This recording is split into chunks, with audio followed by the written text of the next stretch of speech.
And welcome. It is Frankie and the ex-con, the naked truth you deserve to know.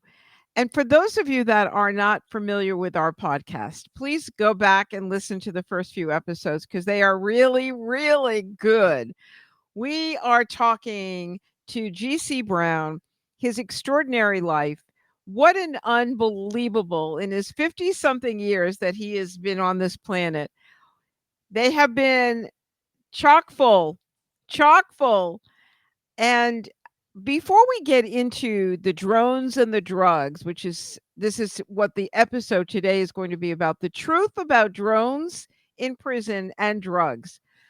My question to you, GC Brown, as you were sitting in prison, not in a million years, if someone said to you that you were going to be found guilty on something you never did, you wouldn't have believed that you would have been sentenced to 20 years in a federal prison, spending almost 17 years in federal prison, in the federal prison system.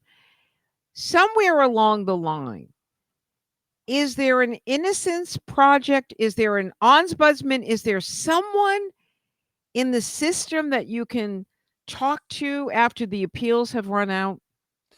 There is, Frankie, the actually Innocence Project, funny enough, contacted me. I'm not sure where they heard the story from.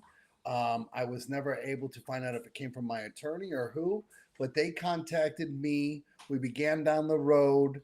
But just the Innocent Project is really used for guys that are sitting in prison on murder charges, on more serious than white collar offenses. And Yes. that's what the Innocence Project's used for. So I kind of got pushed to the side, I think. And it just So white collar trumped up. crime, those that are Uh, innocent in white collar crime are not really. no, I mean, think about it. You get a guy, young guy, that's made, for any of us, the white collar guys, you're talking about the federal system. So generally, you're speaking about millions and millions and millions of dollars.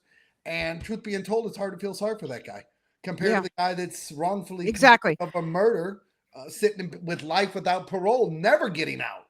Never getting So, out. Exactly. Exactly. The problem is that the inconsistency in our penal system, and we will get into that, and the discrepancies about who gets what and where, and there are people that have gotten less than 17 years oh, for murder, and you got 17 years for a crime you didn't commit. So there definitely, yeah. there's a problem. There's a very big problem. We will be getting to unravel the inconsistencies in our federal prison systems as we go along with this podcast, and we hope you enjoy it. But one of the things that was highlighted, and I saw in the movie Sing Sing, with the drones, and tell us about how do people, and we know that there are drugs in Yeah. prisons. Yeah. Tell me about two things I want to talk about. Addicts. It must be very difficult for a drug addict to survive in prison today. Well, I'll say it like this. I lived in Miami, and I've lived in a lot of big cities from Dallas to Phoenix to Miami to Chicago and everywhere, Portland, everywhere in between. I see more drugs in the federal prison system than I ever seen on the streets. That's It's so crazy. incredible. Not cheap, but they're there. And it's just like I say it all the time, a drug addict that's running around on the streets holding up a sign is going to get high every single day. They start every single day with nothing in their pocket, with only the goal of getting high. Same thing in prison. They wake up, they don't have anything. By the end of that day, they're going to have cleaned enough shoes, cleaned enough people's rooms, washed enough laundry, made food, whatever they have to do to hustle to buy whatever their vice is. It's going to get done, and they're going to get high, and they're going to start the day over the very next day. Where are the drugs coming from? Well, when I first came to prison, there was no the drones. I went in 2007, so you really didn't hear about the There drones. weren't the drones then. Yes. Yeah, it was so it came in through the visiting room. It came in through the cops. It came in and gets thrown over the Wait, whoa, fence. whoa, whoa, whoa, whoa, whoa. Okay. We have not, we've alluded and we've skirted around, but we need to talk about the fact that in every profession, in every profession, there is a bell curve, Yeah, and prison is no different. no, So you have takers that are part of the legal system, the guards, right. and they are stealing and taking things that are not theirs. The food we've talked about a little bit. We will get into the food more in detail. The food that the money that is spent and allocated for prisoners, that food is not getting to them. Many of the guards are taking it. We've talked about cigarettes, Yeah, that guards are making a fortune, side hustles, their side hustles, yeah, but drugs as well, which is so sad. yeah. It's a in every profession there is the bell curve, and in every profession there is greed, and what they get to risk their job and their freedom to bring some of these things in, from pornographic magazines to cell phones to cartons of cigarettes to drugs to whatever you can think. I mean, everybody can search Google AI, all the cases that are out there for heck, you got cops that have been convicted for selling sex in prison. So Yes. there's it's the prison system. It's just another world. It's just the underground world. Everything moves the same. Everything is there. Everything happens in prison, just like it does out here. So someone that is truly addicted, how do the other inmates deal with it with addicts in prison? With a long stick. You stay. I did anyway. I stayed away because there's nothing but it's going to turn out bad for anybody involved. The Yeah. addiction out there or addiction in there is no different than addiction out here. You hurt the ones closest to you. You hurt family. You take from who you can get. Nothing changes just because you're in prison. They're stealing from people. They're robbed. It's the same in there as it is out here. And so the drugs are are plentiful is what you're saying. Yeah, they're everywhere. They're everywhere. We talked about the alcohol last time briefly, but what about alcohol? Is that plentiful as well as the Oh drugs? yeah, the same thing. I personally witnessed guards bringing in their thermos and just pouring it out into these type of water bottles. So that's in there too. That's unbelievable. That's unbelievable that this is happening. And that's why we're doing these podcasts because we are really blowing the lid off something that has been pretty clandestine and not really talked about on mainstream Yeah. at all. And I'm thrilled that we are doing this. Absolutely thrilled that we're talking about this. What about someone that wants help? Is help available for an addict in prison? Not really. I mean, you have psychology department, and you have different places you can go. But again, I hate to say it, it's government workers that just they sit on the files. They don't do what they want. No one, they're not getting help. They're So how is they there get help is they get caught or they get a UA, a urine analysis, and they end up going to the hole for 30, 40, 50, 60, 90 days. And hopefully in there that they dry out, but the drugs are in the hole just the same as they are on the compound. Guys are walking around prison with drugs unbelievable? in their urine. Unbelievable. Yeah, it's something to see. It's actually unbelievable. Now, what about Alcoholics Anonymous? Are there small individual groups of addicts recovering that get together in prison? Now I have been in a couple different spots. I was in 8 different federal prisons. I have been in a couple spots that offered the AA classes, where you can go whatever. What I don't know what the norm is for it, but once or twice. AA meetings, the Yeah, the meetings. AA Yep. meetings. They come in. The volunteers come in from the outside, and put on the meetings. I've never been to one, so I can't talk about what they do there, but they do have these They are available, groups. okay. Yeah, they're In many of available. the prison systems, okay. Yeah, the problem is for an addict, the way I seen it, the way I experienced it, the difference for an addict on the street is you have, let's say you really want to get clean, you really want to change your life. You've got places you can go to get away from that group, to get away from the people that you hang. Yes. You don't have that in prison.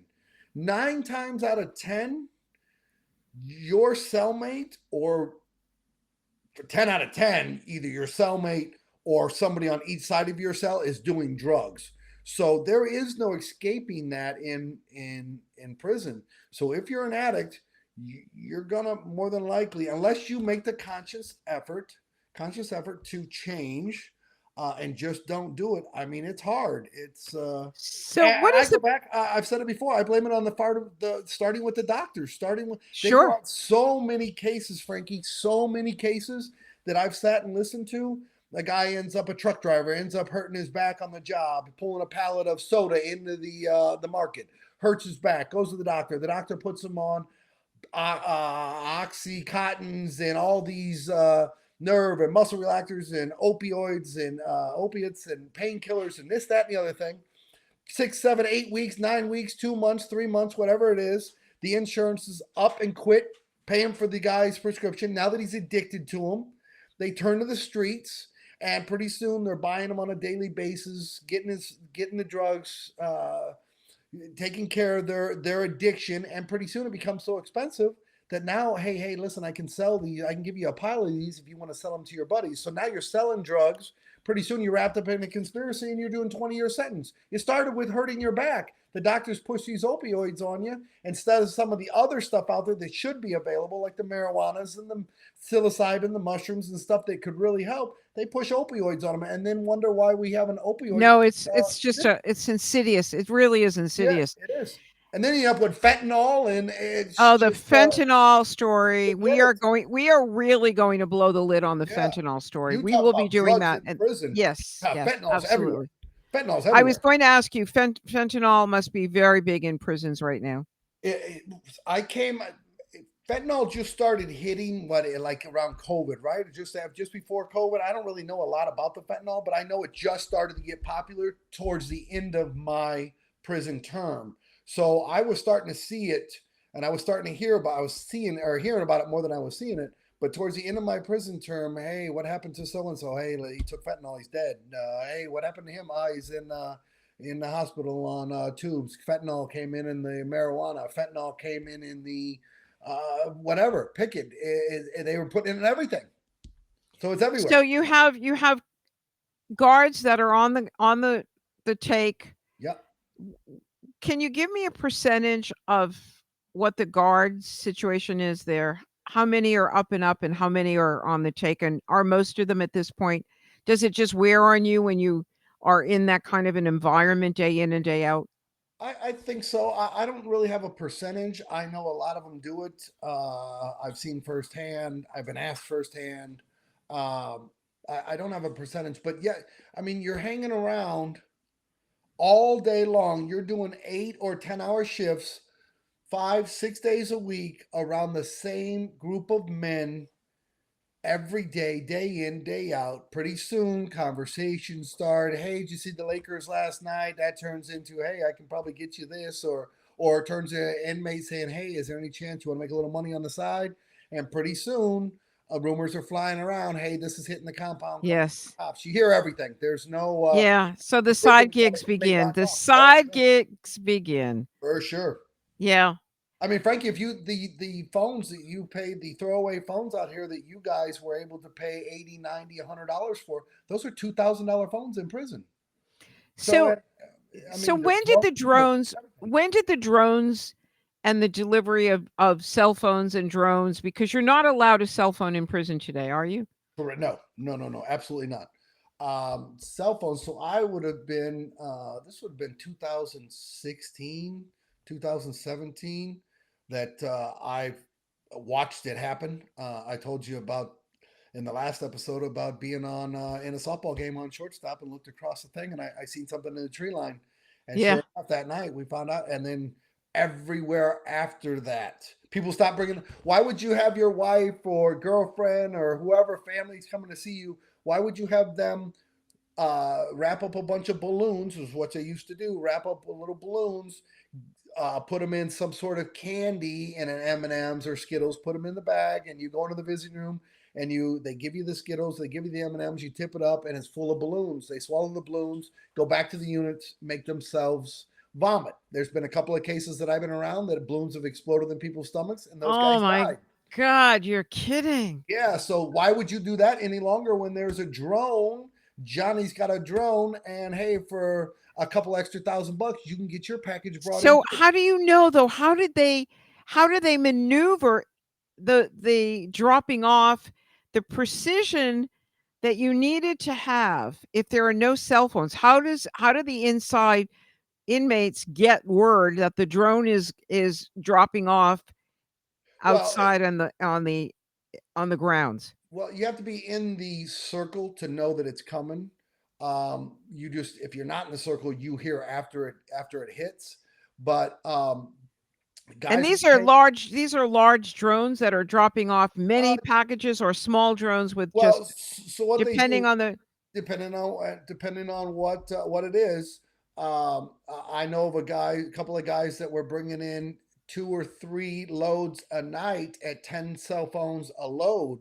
Oh my So god. Wait twenty a minute. thousand, 10 cell phones, so that's 20 grand? 20 Close grand. to 20 grand? Yeah, 20 grand. I mean, sometimes you get a deal. Sometimes you can buy them at 1,500, 1,800, 2,000. Where During are they COVID, getting the phones were money? 5,000. So Family, where's the money coming from prison? family. It's all done Family. Cash Apps, Venmos, Oh, dropping you're off. allowed to get that. You're allowed No, to. no, no, no. They'll call home. They'll use the cell phone. If I've got a cell phone for sale, I'm going to let you use that cell phone in front of me to call your family and tell them to send $2,000 to this at Cash App. And when it arrives and I can verify it, I'm going to hand you that phone. So then phones, what happens is you asked how you get the coordinates. Guys will actually risk taking the cell phone outside of the unit, going to the spot that they want that drone to drop. They stand on the spot, lock in the coordinates, send that to the people outside. The people plug those coordinates in, park across the street in a pickup truck, don't even get out of the truck. They stay parked in the truck across the street, send in the drone to that coordinates, and just hit return to sender. Goes right back out and lands right back in the back of the truck, and they pull off. Meantime, you get 30 phones in overnight. It's $60,000. I mean, there's everybody's getting cut along the way, but from the guys bringing it, and everybody's getting a cut. But So you're tell talking us about loads. tell us about you're allowed to go into the workout yards at what time in the morning? I used to go for 16 plus years at 5:45 in the morning and be on the yard. 5:45 in the morning, you would be out there. So in some mornings, depending on the time of the year, it's pitch black. Pitch black during the wintertime. It's pitch black, especially if you end up in some of the northeast spots that I was in. It's pitch black. It's snow. It's you can not a lot of clear vision. You can get away with everything. Guys got away with everything. And there There's are no guards outside? Well, they keep one. It's called a perimeter truck. They'll keep a truck that passes every 15 or 20 minutes. But do you know what you can get done in 15 or 20 minutes? I mean, riots have started and finished inside of 15, 20 minutes. Yes. So it's a 15, 20 minutes in prison without a cop around is a long time. You can get a lot done. Think about the phone call that you can have. Wow. Yeah. It just blows me away. It just blows me away, and I'm sure many people listening are saying, "Who knew all this is happening?"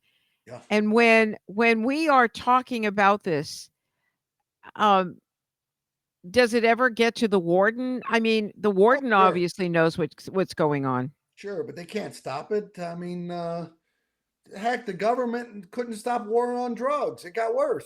You can't stop. Of course, it was a farce. It was an It's absolute farce. farce. Yeah. Same thing in prison. They're Yeah. going to lock down the unit. They're going to say, hey, if we find anything in the common area, the whole compound's getting locked down. And guys don't care. Guys are sitting in their room on cell phones. Tell me about the wardens and their role. Well, they walk around with a typically. Now I've had a couple of good ones over the years, but typically they walk around with 5 or 10 bodyguards, their staff. They stand in the middle. You they don't want you to. They don't want to talk to you. They don't want to hear stuff. They walk around. They collect their big checks. They live in government paid housing, all funded by the taxpayer. All Walk funded around, by us. Yep. don't do anything, don't help to fix the problem, don't see a problem. You can't fix a problem if you don't see a problem. They don't you go ask them, and I've said this before, this is the one thing that used to aggravate me the most. You could buy 150 honey buns. You could buy more than that. It was two. You get $290, 360 now because of inflation. You get two hundred ninety Oh my dollars a gosh. month you can spend. Yes. You can buy 290 honey buns in one visit. You can buy 7 protein bars. You can buy 7. You can buy 10 packs of tuna. So, and that's all I Yeah. ate. I ate Yeah. five tuna. I ate Yeah. 5 tunas Yeah. a day, Yeah. Yeah. uh, and I had to run around and get guys to buy them for me, and I'd buy them things on mine. But you can buy all the candy bars, all the honey buns, all the sodas. You can buy all the crap that you want to ingest. But God forbid you want to be healthy. God forbid you want a couple extra chicken packets. Yeah. Yeah. They're not doing We anything to fix it. we've talked about the gangs, but and we've talked about that you were in one of those prisons. How you got sent there is beyond me, but where you didn't belong, where it was just gang related, all gangs. Yeah, gang unit. I got sent to my very. It wasn't my third or fourth or fifth stop. It was my very first stop. Oh my gosh. Yeah, Oh my and gosh. never had been around. I never even knew a gang. I never knew my entire life a gang member. Not Yeah. one. Not one. Yeah. Not a Yeah. single person. And I ended up being housed with them. Became friends with a lot of them. I mean, you don't have any choice. And Right. then Right. some of them, obviously, some people are in there to turn their lives around. Some people, it's the last. I mean, you get a 20-year sentence, you know you got to change because you get a 20-year sentence. And I know a guy right now going, this is happening right this very minute. He got a 40-year sentence selling drugs way back when. Did 30. They gave him, lost all his good time. They ended up, the Supreme Court gave him 10 years back, so he did 30. He did 30 flat, lost all of his good time along the way, so he did 30 flat years in the halfway house home, not even 6 months, still in the halfway house, still on a monitor, just got caught for selling 2 kilos of cocaine. Headed back to Oh, prison. what a Yeah. shame. Yeah, they got 40. He got 40 the first time. I mean, and he's 60 some years old. He's Wow. yeah, he's done. But they don't Oh teach my you anything in there, Frankie. They don't I give was these just going to guys say you're not getting rehabilitated no, unfortunately, and no. that's what I think that people a lot of people think, well, they're criminals, they deserve to be locked up. That's that mentality. But Yeah, the truth is that it hurts our society. yeah, It really does. And we as Americans need to do better. You all deserve better in prison than the foods that you're eating, yeah, than the way that you're treated. And I mean, it is truly talking with you and getting the insights makes all of us wonder where all of the money is going and why are we not doing more to rehabilitate? Why are we not doing more to teach? Why are we not being able to connect the way in which that movie Sing Sing talks so brilliantly about with the theater and the arts and giving guys an opportunity yeah, to share yeah. and to really get into feelings and really expand on how they can make their lives better when they get out. Right. Do you know you gave me a number, and I forget exactly what the number was, but a large portion of men in prison come from foster home. Foster care, it's just All foster horrible. care. Yeah. And that's all we're doing by putting all these continuing to Yes. put these people in prison for the time they do. The kids end up on foster care. It's a cycle that America is not gonna break No, on the it's road not. we're It's on. just it's a Absolutely not. horrible cycle Yeah, and our healthcare system, broken. our absolute foster care system, Broken. it's broken. It's Yeah. so very, very broken. And we as Americans, again, we we need to understand what the truth is to make the changes, and we're not getting the truth. We're not hearing what's really happening in prisons today. We have a distorted view. It's delusional what we're hearing, and we need to hear the truth. And so that's why I'm so committed to bringing the truth to the airwaves. And what a fascinating episode to find out how the drugs are entering the prison, what happens to the poor addicts, and even in solitary confinement they're still getting drugs. They're Oh, still getting yeah, their drugs of choice. yeah. It's so insane. Yep. I So wouldn't even. insane. Several years ago, I wouldn't. When this all became a hot topic, I wouldn't have even discussed it then because guys live and they managed to survive off of this prison system. So I wouldn't have said any of this stuff years ago. But now it's such common knowledge. There have been so many cops busted and so many counselors busted, and So, cell so phones are it's so everywhere in in, the system. it's Yeah, so insidious. It's so insidious. And uh, everybody closes their eyes and they don't look. kicks the can. Everybody kicks the can down to the next guy. Yes, yes. Down to the next guy. Well, I'm hoping some credibility, and I'm hoping that by our talking, and we will be getting some experts on and down the road. But this has been fascinating. What an episode. Thank you so much, GC Brown, Yeah, author of Sniff and his new coffee company. Check it out. It's awesome. It's a really great company. yeah. And give us the websites. Up cup coffee, functional mushroom coffee, the lion's mane, not the funny ones. Uh, The up cup, medicinal one, not yeah, not not the the medicinal, not the psychedelic one. not the Yes, yes, psychedelic. yes, Correct. yes, yes, yes, yes. It's upcupcoffee with the K.com. Is the website. The books, the novels, they're progressing, climbing the charts. Sniff is out. Yeah, yeah. PCBrownBooks.com, Amazon, wherever you buy books, it's there. Thank you so much. Yeah, Wow, what an episode. This is Frankie Boyer with GC Brown. Frankie, the ex-con, the the naked truth you deserve to know. Thanks for listening. Make it a great day, and as always, smile.